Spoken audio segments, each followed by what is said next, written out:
Hello guys, welcome to on competitive education centre. जिन्होंने channel को अभी तक सब्सक्राइब नहीं किया है, चैनल को सब्सक्राइब कर लीजिएगा। नए नए नोटिफिकेशंस के लिए बेल आइकन को जरूर दबाइएगा। साथ ही साथ अगर आप पीडीएफ नोट्स चाहते हैं तो उसके लिए टेलीग्राम चैनल से भी आप जुड़ सकते हैं। आज के इस वीडियो लेक्चर में हम लोग बात करने वाले हैं CSPDCL के अंतर्गत आई एक नई वैकेंसी डाटा एंट्री ऑपरेटर के बारे में। और डाटा एंट्री ऑपरेटर के बारे में अगर हम लोग बात करें तो इस वीडियो में हम लोग 3 मुख्य चीज़ें देखनी है। पहला है एजुकेशनल क्वालिफिकेशन, यानी आप अगर इस पोस्ट को अप्लाई करना चाह रहे हैं तो इसके लिए क्या एजुकेशनल क्वालिफिकेशन होगा। दूसरा, इस पर बात करेंगे इसके कंप्लीट सिलेबस के बारे में। और तीसरे नंबर पे हम लोग बात करेंगे फिर इसके सिलेक्शन प्रोसेस के बारे में। तो ये 3 चीज़ों पर हम लोग बात करने वाले हैं। चलिए वीडियो स्टार्ट करते हैं। और आपको ये जो नोटिफिकेशन मैं दिखा रहा हूँ ये 2018 का नोटिफिकेशन है। आपको अगर तैयारी चालू करनी है तो देखिए 2021 का नोटिफिकेशन अभी कंप्लीट सिलेबस आया नहीं है, तो 2018 के सिलेबस को मैं यहाँ पर उठाकर दिखा रहा हूँ। वैसे इसमें चेंजेस होने की कोई संभावना नहीं है, लेकिन अगर कुछ माइनर चेंजेस भी होता है तो उसको मैं आपको अपडेट कर दूंगा। तो चलिए सबसे पहले जानते हैं इसके लिए आपकी एजुकेशनल क्वालिफिकेशन क्या होनी चाहिए। यानी अगर डाटा एंट्री ऑपरेटर के पद के लिए अप्लाई करना चाहते हैं CSPDCL के अंतर्गत तो आपको क्या शैक्षणिक योग्यता होनी चाहिए। तो यहाँ पर 3 क्राइटेरिया बताई गई है, आप यहाँ देख सकते हैं। पहला बताया है UGC से मान्यता प्राप्त विश्वविद्यालय से द्वितीय श्रेणी में स्नातक डिग्री उत्तीर्ण होना चाहिए। यानी आपका ग्रेजुएशन कंप्लीट होना चाहिए मिनिमम सेकंड क्लास में, यानी आपका जो श्रेणी है सेकंड क्लास होना चाहिए।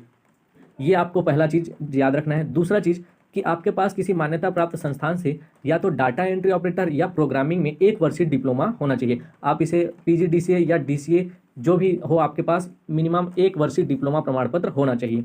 और तीसरा इसमें बोला गया है कंप्यूटर में हिंदी एवं अंग्रेजी में 500 की डिप्रेशन प्रति घंटा की स्पीड होनी चाहिए। यानी आपको यहाँ पर याद रखना है कि सेपरेट स्किल टेस्ट होगा हिंदी और अंग्रेजी, जिसमें आपको 500 की डिप्रेशन प्रति घंटा की स्पीड होनी चाहिए। ठीक है, तो आगे इसमें बढ़ें तो यहाँ पर कुछ अन्य चीज़ें बताई गई हैं शैक्षणिक योग्यता यानी आपके एजुकेशनल क्वालिफिकेशन के बारे में।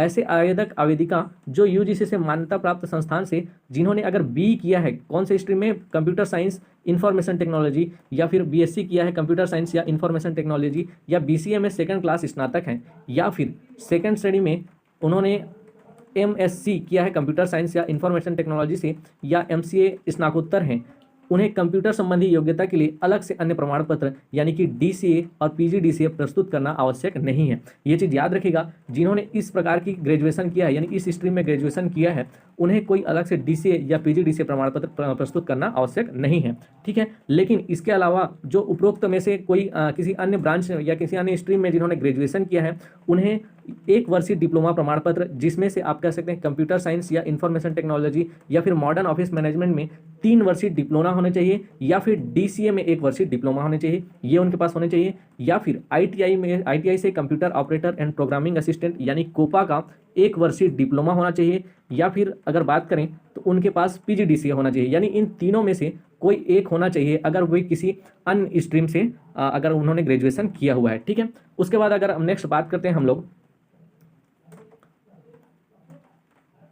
सिलेक्शन प्रोसेस के बारे में। तो देखिए सिलेक्शन प्रोसेस क्या होने वाला है। सिलेक्शन प्रोसेस का जो पहला चरण है वो है रिटन एग्जाम। ठीक है, रिटन एग्जाम होगा। और रिटन एग्जाम में क्या आएगा तो देखिए यहाँ पर अलग अलग 200 अलग अलग विषयों के कुल 200 प्रश्न होंगे। ठीक है, और इन 200 प्रश्नों में से प्रत्येक प्रश्न 1 अंक का होगा और माइनस मार्किंग 1/4 की माइनस मार्किंग होगी। याद रखिएगा ये चीज़। लिखित परीक्षा में निम्नलिखित विषयों का समावेश होगा। अब जो आपका रिटन एग्जाम होने वाला है वो लगभग इसी प्रकार होने वाला है। 2021 का भी नोटिफिकेशन आएगा तो भी आप देख लीजिएगा, यही सब्जेक्ट्स वहाँ पर भी दिखाई देंगे। कुल 200 अंकों का पेपर होगा। और यहाँ पर अगर सब्जेक्ट्स की बात करें तो देखिए पहला है सामान्य ज्ञान 50 अंक का होगा, सामान्य कंप्यूटर ज्ञान 30 अंक, सामान्य मानसिक योग्यता और सामान्य गणित 30 अंक के, सामान्य हिंदी व्याकरण 40 अंक और सामान्य अंग्रेजी व्याकरण 20 अंक। इस प्रकार कुल 200 अंकों का यह पेपर होने वाला है, जिसमें 1/4 आपकी माइनस मार्किंग रहेगी। तो इसी स्ट्रेटेजी से आपको इसकी तैयारी करनी है इस एग्जाम की। ठीक है, आगे अगर बढ़ें तो इसमें 200 लिखित परीक्षा के कुल 200 अंकों में से 40 अंक अर्जित करने वाले अनारक्षित व पिछड़ा वर्ग के उम्मीदवार एवं 30 अंक अर्जित करने वाले अनुसूचित जाति अनुसूचित जनजाति प्रवर्ग के उम्मीदवार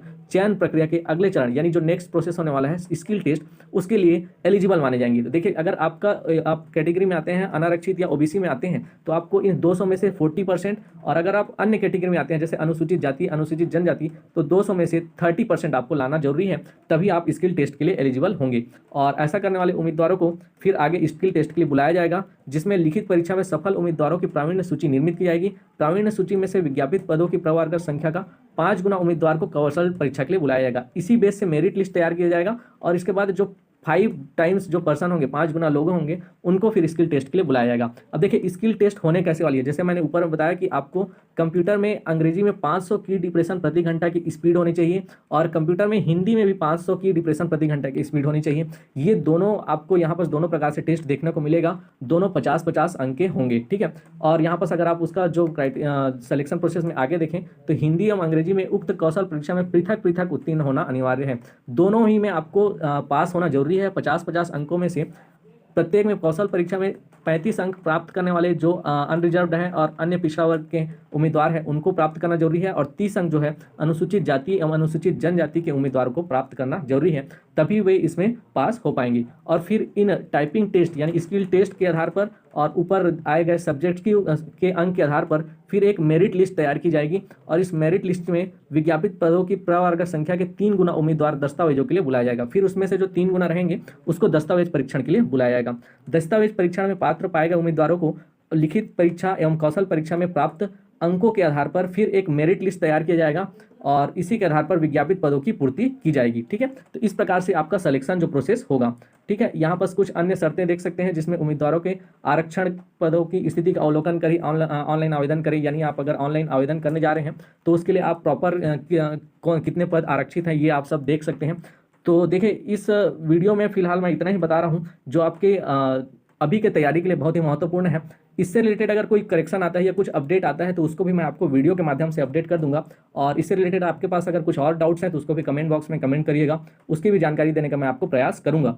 तो इस वीडियो में फिलहाल इतना ही, और वीडियो कैसा लगे ये भी आप कमेंट बॉक्स में बताइएगा। इसी प्रकार की अन्य जानकारी के लिए आप हमारे चैनल को भी सब्सक्राइब करिए। Thank you.